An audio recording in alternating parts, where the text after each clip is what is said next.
Let's mic चुनावी यात्रा।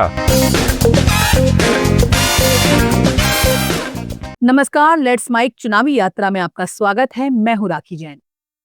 बिहार में चुनाव की तारीखों के ऐलान के बाद लालू प्रसाद यादव ने सोशल मीडिया पर तंज कसा है। लालू ने एक्स पर लिखा 6 या 11, एनडीए 9-2-11। एनडीए की हार को लेकर लालू का यह तंज चुनाव की तारीखों को दर्शाता है, जिसमें 6 और 11 नवंबर को चुनाव होने हैं। एनडीए में बीजेपी, नीतीश कुमार की जेडीयू, चिराग पासवान की पार्टी लोजपा, जीतन राम मांझी की पार्टी हिंदुस्तान अवाम मोर्चा शामिल है। लालू यादव के तंज के अनुसार 6 और 11 नवंबर को चुनाव होने के बाद एनडीए गठबंधन को बिहार से 9-2-11 यानी भागना पड़ेगा। चुनाव की घोषणा के बाद अब सबकी नजर एनडीए और महागठबंधन की सीट शेयरिंग पर है। दोनों गठबंधन में बैठकों का दौर जारी है। सूत्रों की माने तो महागठबंधन में सीट शेयरिंग लगभग फाइनल हो चुकी है। सीएम फेस पर मामला फंस रहा है। तेजस्वी यादव के आवास पर आज भी बैठक हुई।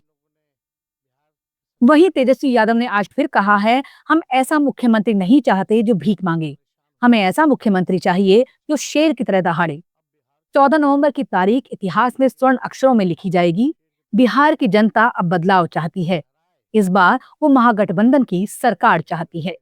बिहार के लोग जो हैं इस बार महागठबंधन की सरकार चाहते हैं। जो 20 साल से इन लोगों ने अपराध, भ्रष्टाचार, अफसरशाही, तानाशाही, घोटालेबाजी, जिस हिसाब से इन लोगों ने बिहार की सरकार ने जो दिया है, बिहार के लोग जो है त्रस्त हो चुके हैं, परेशान हो चुके हैं और मुख्यमंत्री अचेत अवस्था में। अब बिहार को मुख्यमंत्री गिड़गिड़ाने वाला नहीं चाहिए, जो शेर की तरह दहराए, उस वैसा जो है सीएम जो है बिहार के लोगों को चाहिए, जो बिहार के अधिकार हक।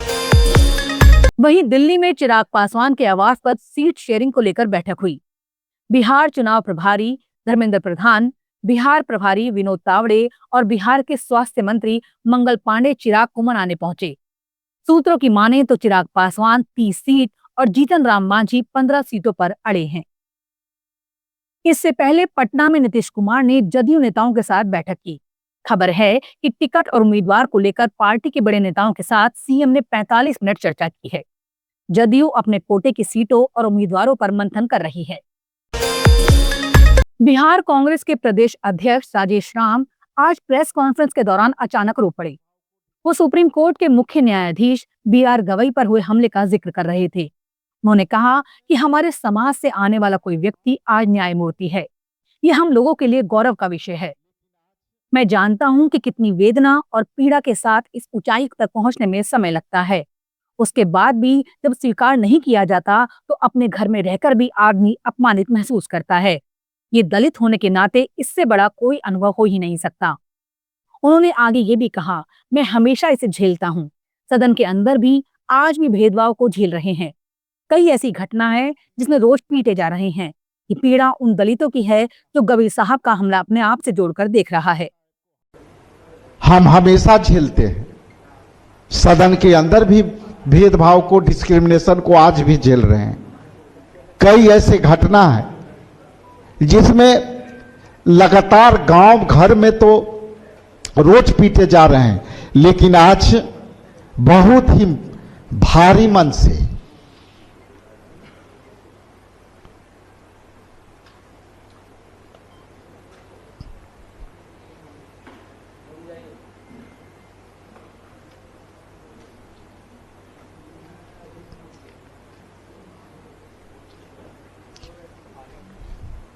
ये पीड़ा उन सब दलितों का है जो गवई साहब को हमला से अपने आप को जोड़ के देख रहा है। ये सर्वोच्च न्यायालय पर हमला के साथ साथ उन करोड़ों दलितों की अपमान हुई है, जो अपने आप में इससे बड़ा उदाहरण नहीं हो सकता है। एआईएमआईएम के राष्ट्रीय अध्यक्ष असदुद्दीन ओवैसी आज गया जी के 1 दिवसीय दौरे पर पहुंचे। उन्होंने चाकंद में चुनावी जनसभा को संबोधित किया। इस दौरान एनडीए और महागठबंधन के नेताओं पर जमकर हमला बोला। ओवैसी ने राजनीतिक पार्टियों को जालिम कहा है। उन्होंने कहा कि बीते 60 वर्षों से राजनीतिक पार्टियां हम सब गरीबों का खून चूस रही हैं। ये चुनाव सिर्फ वोट का हिसाब नहीं, ये हमारी इज्जत, हमारी बराबरी और हमारे बच्चों के भविष्य का सवाल है। अब वोट देकर केवल सरकार चुनना ही काफी नहीं है, अपने सियासी घर को मजबूती दीजिए। नेता वही बनेगा जो आपकी खातिर खड़ा होगा। हम पूरी बिहार की राजनीति में एक नया इनकलाब और एक नई तारीख लिखेंगे इंशाअल्लाह ताला। और हम यहाँ पर अपनी एक सियासी लीडरशिप को बनाएंगे। याद रखिए, किसी कौम के लिए, किसी समाज के लिए 50 और 70 साल का एक लंबा अरसा काफी होता है इस बात को समझने के लिए, इस बात को महसूस करने के लिए कि जब तक वो समाज, वो समुदाय अपनी एक सियासी लीडरशिप को नहीं बनाएगा, उनकी तकलीफ, उनके मसाइल, उनसे इंसाफ नहीं हो पाएगा। बिहार में आज मुस्लिम अक़लियत की आबादी 19% की है और 19% आबादी इतनी बड़ी आबादी है कि आपके बगैर कोई हुकूमत ना बन सकती है, ना आपकी आवाज के बगैर कोई सियासी फैसले लिए जा सकते हैं। मगर हम अपनी इस ताकत को महसूस नहीं कर रहे हैं। मैं आपसे ये बोलने आया हूँ कि आप सिर्फ वोट डालकर अपने घर में मत बैठ जाइए। आप एक शहरी हैं, आपको तमाम हुकूक हासिल होना है, आपको तमाम हक आपको मिलना है जो भारत के संविधान ने हम तमाम को दिया है। तो मेरी आपसे गुजारिश है कि अख्तरुल ईमान साहब की क़ियादत में जो बिहार में मुस्लिम अक़लियत और मजलूम अवाम की इंसाफ की लड़ाई लड़ी जा रही है, इसमें आपके साथ की जरूरत है, आपकी वोट की जरूरत है और आप तमाम नौजवानों को एक पैगाम देने आया हूं। पटना में कांग्रेस नेता अखिलेश प्रसाद सिंह ने कहा, कांग्रेस पार्टी ने लोकसभा चुनाव के बाद से ही तैयारी शुरू कर दी थी। हमारे बूथ स्तर के कार्यकर्ताओं से लेकर राज्य के सभी नेताओं ने, राहुल गांधी ने 2 हफ्ते तक एसआईआर के खिलाफ दौरा किया, प्रियंका गांधी ने दौरा किया, CWC की बैठक हुई। हम पहले से ही तैयार थे, अच्छी तारीख आ गई है, तभी त्योहारों के बाद चुनाव होगा, किसी को कोई समस्या नहीं होगी, सीट शेयरिंग लगभग हो गई है, सीएम के चेहरे को लेकर भी कोई परेशानी नहीं है। प्रायः समाप्त हो चुका है। 2-4 सिंह जो टीदिंग प्रॉब्लम अंत में रहता है वही है, वो करके 1-2 दिन में घोषणा हो जाएगा। एनडीए तो काफी आश्वस्त है कि हम ही जीतेंगे, हमने बहुत काम किया है, मेट्रो बनाया है, स्टेडियम बनाया है। तो मुंगेरी लाल के हसीन सपने देखने में किसी को रोक थोड़ी है, हसीन सपने देखते रहें, लेकिन उनका जनाधार खिसक चुका है, जमीन खिसक चुका है। महागठबंधन के नेतृत्व में सरकार बनने जा रही है। लोक गायिका और भक्ति संगीत गायिका मैथिली ठाकुर ने आगामी बिहार विधानसभा चुनाव में उनके चुनाव लड़ने को लेकर चल रही चर्चाओं पर प्रतिक्रिया दी है। उन्होंने कहा कि वो भी इन खबरों को टीवी पर देख रही हैं, लेकिन अभी तक कोई आधिकारिक फैसला नहीं लिया गया है। मैथिली ठाकुर ने कहा, मैं भी ये सब बातें टीवी पर देख रही हूँ। हाल ही में बिहार गई थी, जहाँ मेरी मुलाकात नित्यानंद राय और विनोद तावड़े से हुई। हमने बिहार के भविष्य को लेकर चर्चा की और मैं राजनीति में राजनीति करने के लिए नहीं, सेवा करने के लिए आना चाहती हूँ। राजनीति करने के लिए नहीं आ रही हूँ मैं, कोई खेल खेलने के लिए नहीं आ रही हूँ मैं राजनीति में।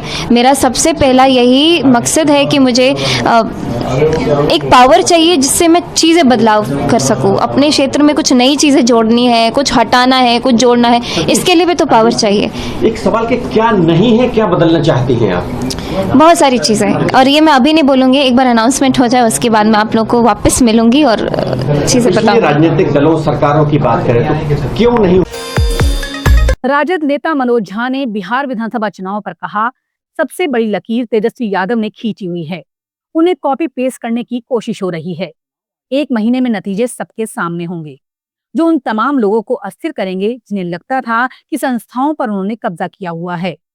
चुनाव आयोग से हमारी उम्मीद होगी कि चुनाव आयोग रेफरी की भूमिका में रहे, द्वेषपूर्ण भाषणों के खिलाफ कार्रवाई होनी चाहिए और नतीजे उन तमाम लोगों को अनसेटल करेंगे जो जिन्हें लगता था कि संस्थाओं को उन्होंने कैप्चर किया हुआ है।